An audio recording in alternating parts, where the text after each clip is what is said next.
Hey, hi! Hey, this is Eric. Hi, this is Jade. And this is Eric and Jade Travels. In this video, pupunta kami ng Hanoi, Vietnam. But first things first, pagdating nyo ng NAIA, travel tax muna. Yes, so in this case guys, we paid 1,640 each kasi gumamit kami ng credit card. Pero supposedly 1,620 lang yun. This time, kasama din namin yung aming mga seniors, yung mama ko, mother-in-law ko, and at the same time si tita and yung pinsan ni Jade. Yes, so we booked this ticket nung April pa, 2025, and we got it for 19,646 para na sa aming 5 yun. But yung pinsan ko kasi, nag-book siya ng September 2025, so late na siya nakapag-book, kaya ang kanyang round-trip ticket ay 21,000. So medyo napamahal siya. Kami ay around 4,000 lang ang round-trip namin. Dumating kami ng NAIA around 6 p.m. para sa 11 p.m. na flight namin, and nag-book kami ng 2 in-drive cars for 2,200 pesos galing ng Cavite. At dahil nga maaga kaming dumating sa airport, syempre nagutom kami. And alam naman natin kapag sa airport, super pricey talaga ng mga bilihin. Sa paghahanap namin, itong nakita namin dito is yung may available na seats na lang.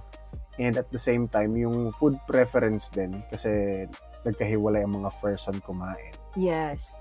And kung makikita nyo dito, umorder kami ng siomai with rice, 2 yun, at saka hotdog with rice. Ang total nito para sa aming tatlo ay 515 pesos na kaagad.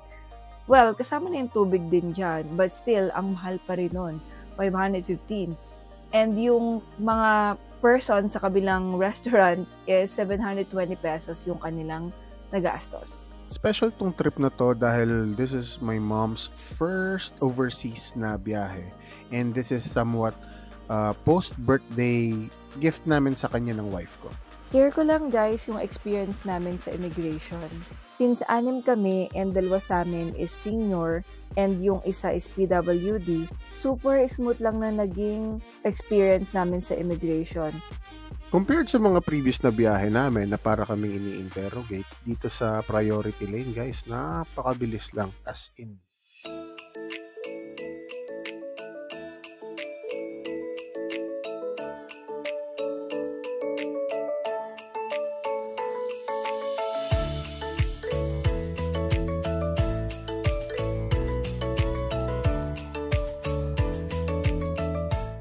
So since di na maalis sa isip namin yung Shake Shack na nadaanan namin, so binalikan namin, and yun na nga, dahil napagastos na rin lang tayo, tuloy-tuloy na natin ito. Correct. And worth it naman yung ginastos dahil masarap naman talaga sa Shake Shack. Ang total bill namin ay 1,450 para sa 2 burgers na binili namin and 2 milkshakes.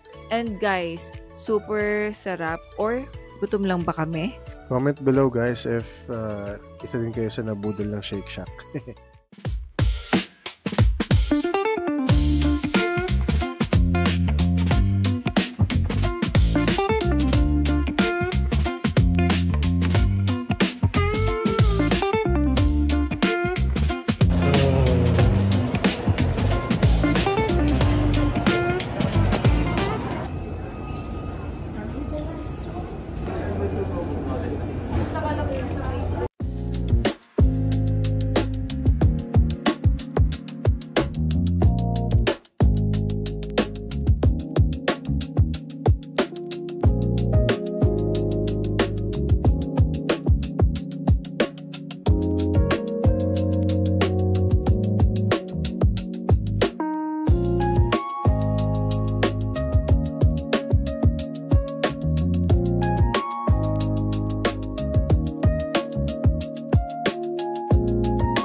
Nakalagpas kami ng immigration around 2:30 AM Vietnam time, and ang pinakauna namin ginawa is mag-withdraw dito sa Agribank dahil walang TP Bank sa airport. Ang maximum withdrawal dito ay 3 million dong per withdrawal. Nag-withdraw kami 5 times, 2 times sa Cbank and 3 times sa GCash. So I would suggest GCash yung gamitin nyo kasi mas mababa talaga yung fees. Para sa data, bibili sana kami ng SIM card dito sa Viettel, kaso nung time na yon may problema yung network nila. And at the same time, mas mahal sila dun sa nakuha naming provider dito sa isang teller na to, which is Mobifone. Cheaper siya ng 50,000 dong, which is 350,000 dong yung sa Viettel, and unlimited yung data for 7 days. Ang plan namin is to go to Sapa pagdating namin ng airport. Pero since 8 a.m. pa yung bus, nag-decide na lang kami na mag-rent ng private coaster. It cost us 4.4 million dong, or sa peso is 9,881. Good na for 6 packs or kahit ilan kayo, ganun yung presyo. So, naisip namin na good deal na yon kesa mag-intay pa kami ng matagal sa airport ng until 8 a.m.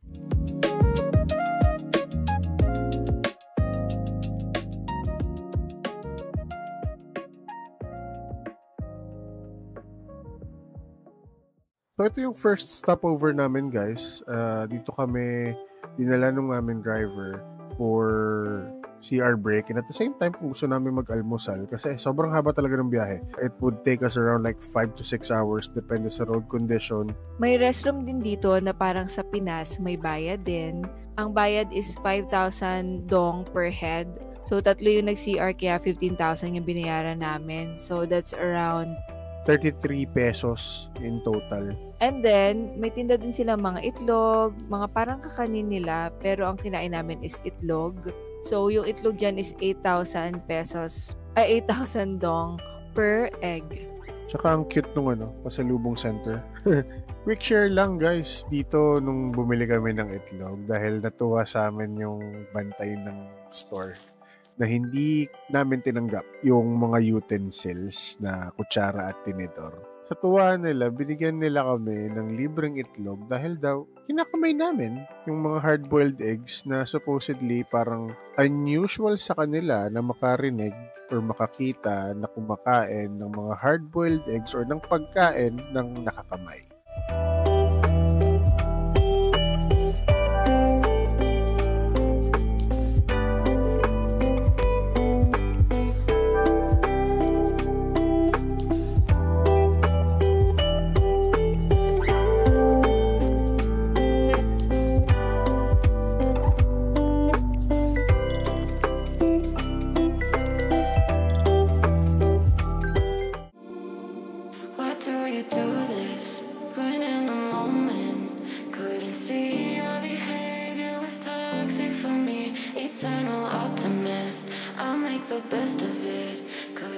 After 6 hours na biyahe, nakarating na din kami ng Sapa and we stayed at Sapa Yen Hotel. Bali, second time na namin to dahil dito din kami nagstay before and nagustuhan namin yung service nila. Para sa affordable na price, talagang marerecommend namin tong hotel na to. Nabook namin tong hotel via Agoda for 4 days and 3 nights at around 15,545 for 2 rooms. Dude, kasama na yung breakfast dito araw-araw. Pick what you want. And guys, mamaya ipapakita namin sa inyo kung ano yung itsura ng room. Doon mo talaga masasabi na, wow, talaga pang 15,000 lang to. So, dahil 2 p.m. pa yung check-in, nag-decide muna kaming mag-brunch sa Ma'am Restaurant, which is nasa baba lang to ng hotel. And dito din actually sinaserve yung breakfast. Yung naging bill namin dito sa restaurant is around 589,000 dong, or kung i-convert mo siya sa peso during that time sa exchange rate is 1,322.82 pesos. Sulit na sulit yung kinain namin dito, guys.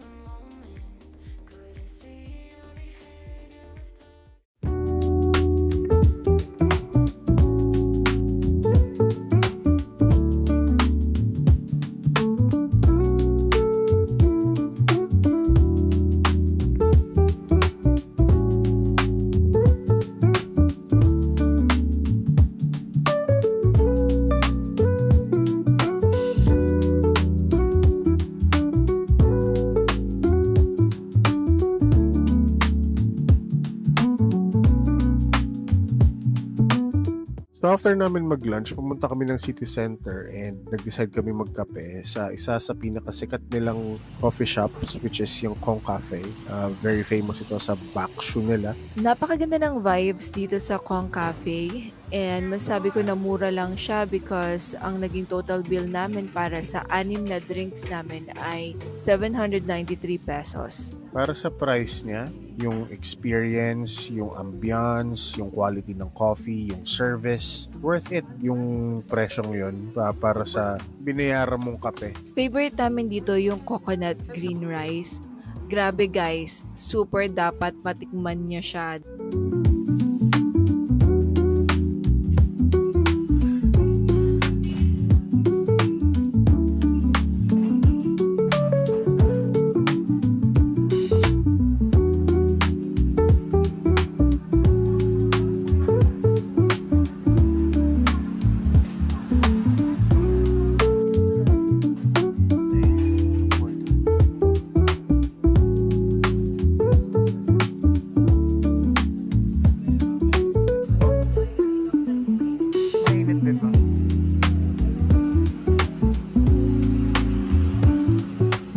After sa Kong Cafe, nag-decide kami na magpatay ng oras sa pagtingin ng mga souvenirs within the city center.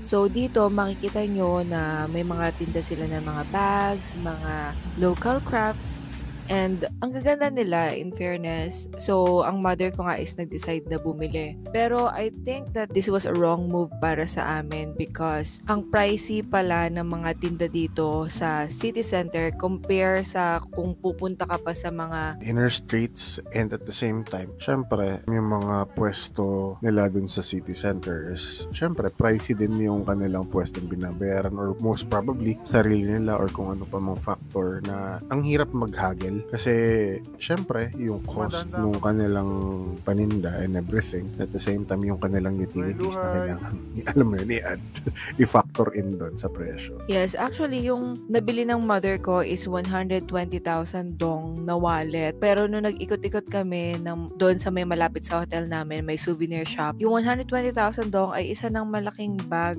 ang mabibili mo doon. So, doon namin na-realize na talagang mas magandang maghanap-hanap ka muna sa may looban.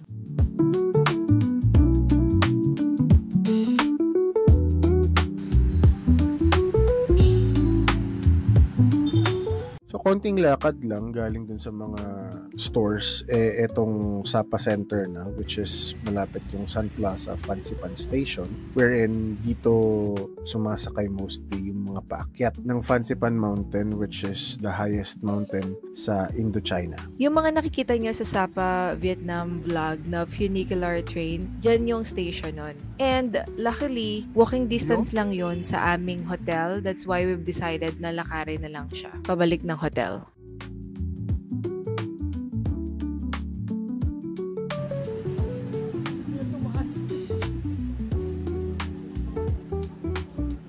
Pabalik ng hotel, makikita mo talaga na sobrang foggy ng lugar. As if, para kang alam mo yun, nasa Baguio, pero international vibes. Nandito din pala yung souvenir shop na sinasabi ni Jade kanina, which is yung nabilhan namin ng murang bag.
So for our first dinner, after namin mag-settle down and magpahinga and makapag-ayos ng mga gamit sa rooms namin, lumabas kami and naglakad-lakad. Grabe, lamig guys. Sobrang lamig. Napadaan kami dito sa restaurant na malapit sa hotel namin na nakikita namin na maraming locals na kumakain. Kaya nag-decide kami na dito na lang kami kakain. And buti na lang dito kami kumain because ang sarap niya at ang mura pa. Talagang yung spring rolls yung pinakapamatay namin ng Vietnam aside from the usual buncha and the other local items nila tulad ng banh mi. So, spring rolls for the win. Ang naging total bill namin dito ay 808 pesos para na sa aming 6 yun.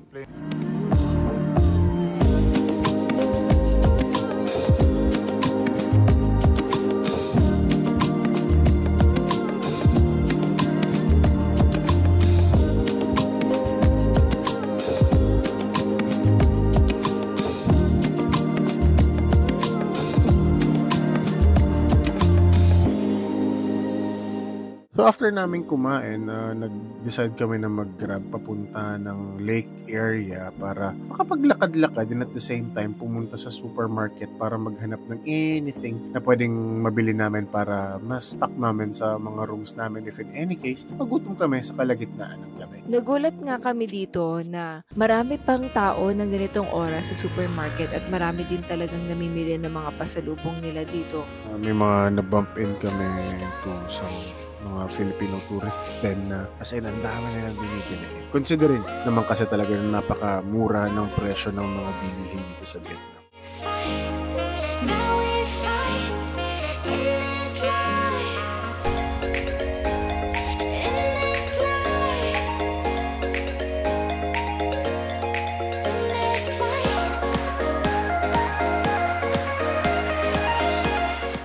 So after naming mamili sa supermarket, nag-decide kami maglakad-lakad na dito sa lake area and kumain ng dessert. Nga pala guys, sa kalamigan na to, bumili kami ng ice cream para sa dessert and in-enjoy lang din namin yung lake area. Kung makikita nyo dito guys, buhay na buhay pa rin ang Sapa, especially at night. Sobrang liwanag, ang dami mong makikitang mga iba't ibang klase ng tao, and marami din talaga mga pansin lang namin, maraming mga European tourists. And some Asian tourists din na nakita namin, may mga Indians. Sadyang iba lang talaga yung appeal ng Sapa din, kaya dinadayo ng maraming tourist din ito all over the world.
So, after ng long walks na yun dun sa park and maglibot-libot, mag-decide na kaming umuwi na at magpahinga para sa tour tomorrow. Nag-book na lang kami ng Grab and piningin somewhere malapit dito sa may plaza area. So, bukas ang lakad namin, which is ipapakita namin sa next video, would be yung Glass Bridge Tour. So, see you on our next vlog! Lakad!